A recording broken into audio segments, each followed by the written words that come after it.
আসসালামু আলাইকুম সবাইকে। সকাল সকাল বের হয়ে গেলাম এবং যাচ্ছি আমি মক্কা জিয়ারত করতে। আলহামদুলিল্লাহ রাত্রে ঘুম খারাপ হয়নি এবং গতকাল রাত্রে মক্কা শরীফটা তাওয়াফ করেছিলাম, পবিত্র কাবা শরীফটা। সকাল সকাল এখন আমরা বের হব, বাসের উদ্দেশ্যে আমি যাব এবং আমাদের আসলে এখানে টোটাল 33 জনের একটা টিম আছে। আমরা সকলে বাসের উদ্দেশ্যে গিয়ে মক্কা জিয়ারত করতে যাব ইনশাআল্লাহ। এই হচ্ছে বাস রাবিতাত আল মাসিয়ের ট্রান্সপোর্টেশনের এবং এই বাসে উঠেই আসলে মক্কা জিয়ারতের উদ্দেশ্যে যাব।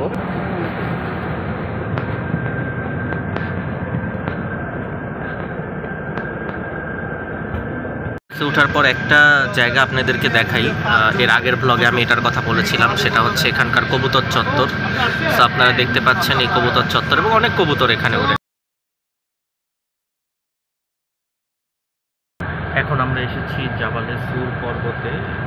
খুব অল্প কিছু সময় এখানে থাকবো, কিন্তু এই পর্বতটা দেখে যাবো। উপরে ওঠা যাবে না, এটা প্রায় 5,500 ফুট, দেখে যাবো।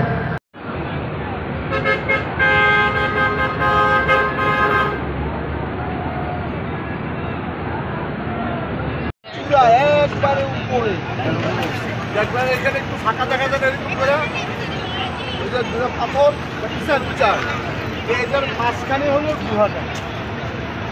এই গুহার সদা 3 দিন 3 রাত এখানে অবস্থান করে নবীর সামনে উঠছে।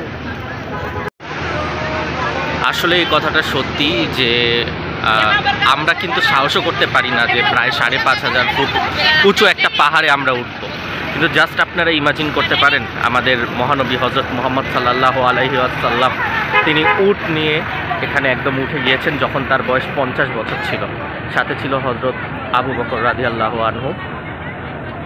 পর্বতটা এসেই একদম মনটা জুড়িয়ে গেল। এখানে গভর্নমেন্টের কিছু কাজ থাকার কারণে এখানে যাওয়ার পারমিশন নেই। তার উপরে যেটা আমি বলেছি যে আমরা আসলে এখানে উঠতে পারবো কি না সেটা একটা বড় প্রশ্ন থাকে।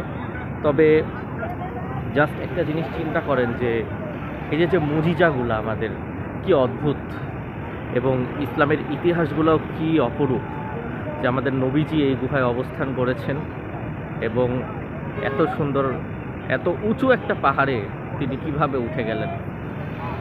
অসাধারণ সুন্দর এই জায়গাটা, পর্বত জাবালে সুর। আমার পিছে আছে এই পবিত্র পর্বত জাবালে সুর, যে গুহাতে হজরত মুহাম্মদ সাল্লাল্লাহু আলাইহি ওয়াসাল্লাম এবং হজরত আবু বকর রাদিয়াল্লাহু আনহু তারা দুজন অবস্থান করেছিলেন।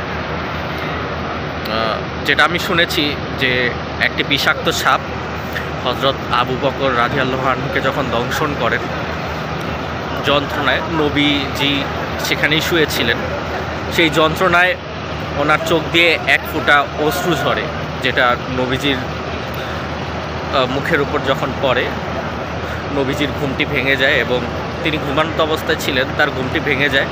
তিনি জিজ্ঞেস করেন যে আবু বকর, তুমি কি পরিবারের কথা মনে করে কাঁদছো? তিনি বললেন, না, আমি পরিবার পরিজন সব ছেড়ে এসেছি, আমি এটার কথা মনে করে কাঁদছি।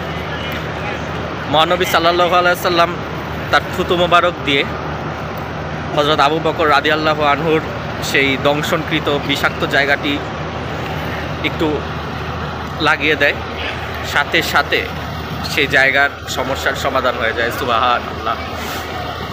তো এই হচ্ছে সেই পর্বতটা যেখানে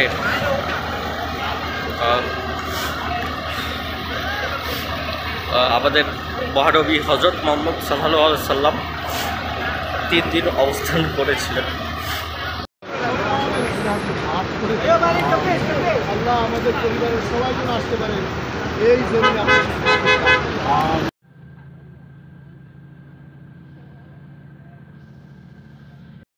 এখন আমরা যাচ্ছি জাবালে রহমত পর্বতে। আমাদের হজরত আদম আলাইহিসসালাম এবং বিবি হাওয়া আলাইহিসসালাম জান্নাতে নিষিদ্ধ গন্ধম ফল খাওয়ার ফলে আল্লাহ তাআলা তাদেরকে জান্নাত থেকে বেদখল করে দেন এবং পৃথিবীতে প্রায় 350 বছর তাদেরকে আলাদা রাখেন শাস্তি স্বরূপ। আল্লাহ তাআলার কাছে অনেক কান্নাকাটি, অনেক দোয়া করার পর হজরত আদম আলাহিসাল্লাম এবং বিবি হাওয়া আলাহিসাল্লামের দেখা হয় এই জাবলে রহমত পাহাড়ে। সো এই পাহাড়টাতে আমি চড়ার চেষ্টা করব।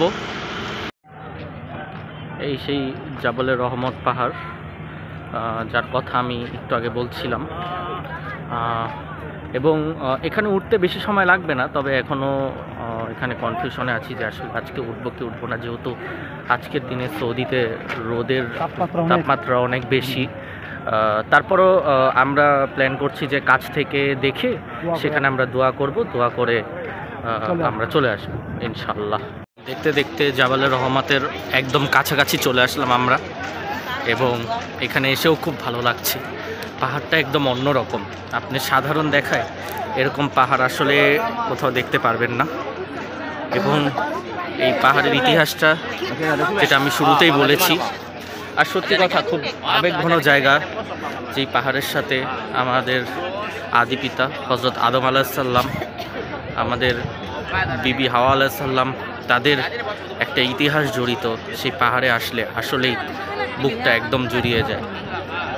অসাধারণ সুন্দর পাহাড়, অনেক মানুষ অলরেডি উপরে উঠেছে।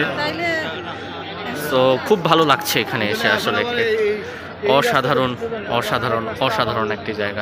আল্লাহ তাআলার কাছে অসংখ্য অসংখ্য শুকরিয়া, এই পাহাড়ের সামনে আজ আমি দাঁড়িয়ে আছি। জাবালে রহমত পাহাড়, আলহামদুলিল্লাহ। আমাদের কাফেলাতে বয়স্ক লোক এবং মহিলা থাকার কারণে দূর থেকে এটা দেখলাম, কাছে আর গেলাম না, যেহেতু এখনও কিন্তু এই মক্কায় কিন্তু তাপমাত্রা অনেক প্রখর, কিন্তু তারপরও দূর থেকে দেখেও খুব ভালো লেগেছে, অন্যরকম একটা শান্তি। এবং আমরা এখানে মোনাজাত করে আল্লাহ তাআলার কাছে অনেক কিছু চেয়েছি। আল্লাহ তাআলা আমাদের সকলের দোয়াটা কবুল করুক, আমিন। এটা হচ্ছে সেই আরাফার ময়দান। আপনারা যারা হজ করতে আসবেন তারা কিন্তু এই ময়দানের ব্যাপারে আরও ডিটেলসে জানতে পারবেন। এখানে হাজিরা থাকে, এই যে এখানে ওয়াশরুমের ব্যবস্থা আছে, এবং এটাই কিন্তু সেই আরাফার ময়দান। আমি এটা শুধুমাত্র একটা প্রান্তে আছি, 9 মাইল জায়গা জুড়ে অবস্থিত কিন্তু এই জায়গাটা, 9 মাইল জায়গা জুড়ে অবস্থিত এই আরাফার ময়দান। সেই আরাফার ময়দান যেটা পুরোটা দেখতে পাচ্ছেন, এখান থেকে আমরা বের হয়ে চলে যাব আমাদের গাড়িতে আমাদের নেক্সট গন্তব্যে ইনশাআল্লাহ। এর মধ্যে যেতে যেতে মসজিদে নামিরা মসজিদ এটা পড়লো আমার সামনে, সুবহানাল্লাহ। আরাফার ময়দানের সাথে সংযুক্ত রাস্তায় মসজিদটা পড়ে গেল, খুবই ভালো লাগলো।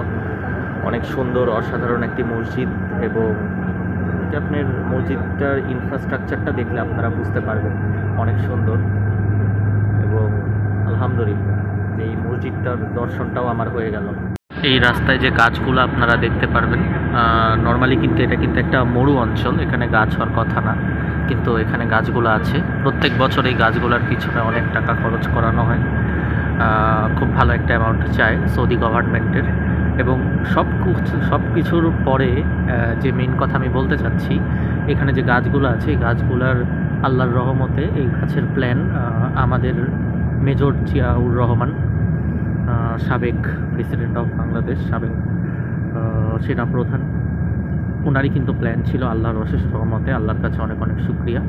এবং এই কারণেই কিন্তু সৌদি সরকারের বাংলাদেশের উপর একটা সিম্প্যাথি আছে, এবং সৌদির লোকজন কিন্তু মেজর জিয়াউর রহমানকেও অনেক পছন্দ করেন, সুবহানাল্লাহ।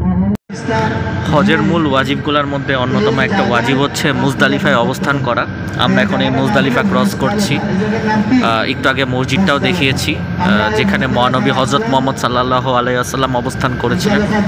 সো আমরা মুজদালিফা ক্রস করে চলে যাচ্ছি, আমিন। শয়তানকে পাথর মারার জন্য এই জায়গা থেকে কিন্তু পাথর সংগ্রহ করা হয়, হচ্ছে মুজদালিফা।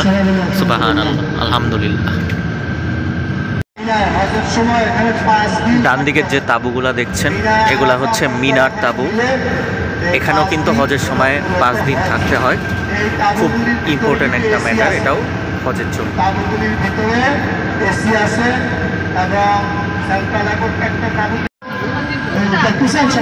এই সেই জায়গাটা যেখানে হজরত ইব্রাহিম আলাইহিস সালাম তার পুত্র ইসমাইল আলাইহিস সালামকে আল্লাহর উদ্দেশ্যে কুরবানি করার জন্য এসেছিল।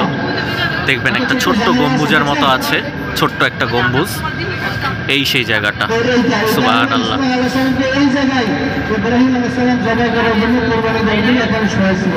আমরা যে কুরবানি দেই, আমার এই চ্যানেলে আপনারা অনেক ব্লগ দেখবেন কুরবানির ঈদের। আমার সেই ব্লগের রিজন আল্লাহর রহমতে এই সেই কুরবানির ইতিহাস, সেই জায়গাটা একটা যেটার সাথে আমাদের এই যে পশু কুরবানি সেটা সম্পূর্ণভাবে সম্পৃক্ত।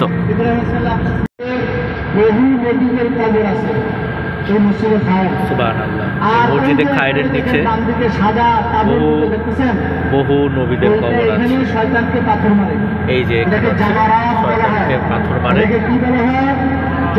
এইটাকে জামারাত বলা হয়।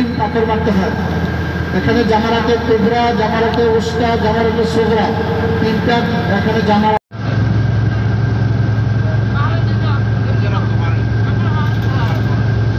আলহামদুলিল্লাহ, আলহামদুলিল্লাহ। এখন আমি আছি জাবালে নূর পর্বতের একদম সামনে। জাবালে নূর, যেখানে কুরআন শরীফ নাজিল হয়েছিল।